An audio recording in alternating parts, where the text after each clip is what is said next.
নিয়ম অনুযায়ী যথাযথ জায়গায় ড্রেনে কাজ করা হচ্ছে না, এই অভিযোগ তুলে মঙ্গলবার জলপাইগুড়ি সদর বিডিও অফিসের দ্বারস্থ হলেন বাহাদুর গ্রাম পঞ্চায়েতের পাঙ্গা সাহেব বাড়ি এলাকার একাংশ বাসিন্দা। এই কাজের অনিয়মের অভিযোগ তুলে এদিন তারা সমষ্টি উন্নয়ন আধিকারিককে লিখিত অভিযোগ জানাতে উপস্থিত হন। তাদের বক্তব্য, শিডিউল অনুযায়ী সেখানে কাজটি হওয়ার কথা ছিল, সেখানে না করে গ্রাম পঞ্চায়েত প্রধান ইচ্ছেমতো অন্যত্র কাজটি করছেন।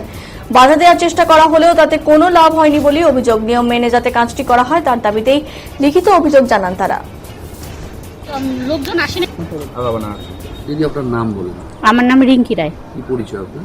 আমার পরিচয় হলো, আমি সাহেববাড়ি এলাকার আগামী পঞ্চায়েত যে নির্বাচন হয়েছিল সেই গত পঞ্চায়েতে আমি ক্যান্ডিডেট ছিলাম আর কি, টিএমসি দল থেকে। আজকে সদর বিডিও অফিসে কেন এসেছেন আপনারা? সদর বিডিও অফিসে আসছি, আমাদের হলো ওইখানটায় সাহেববাড়ি এলাকায় যে কাজ হচ্ছে সেই কাজটা, কি কাজ? ড্রেনের একটা কাজ হচ্ছে, সেই ড্রেনের কাজটা আমাদের ওখানকার যে মানে ইয়ে হয়েছে জিতছে যে পঞ্চায়েত, সেই পঞ্চায়েত আর প্রধান তারা নিজের ইচ্ছা মতো বলপূর্বক ভাবে অন্য জায়গায় কাজটা করাচ্ছে আর কি। গ্রাম পঞ্চায়েত এলাকা? আমাদের সাহেববাড়ি গ্রাম পঞ্চায়েত এলাকা। কবে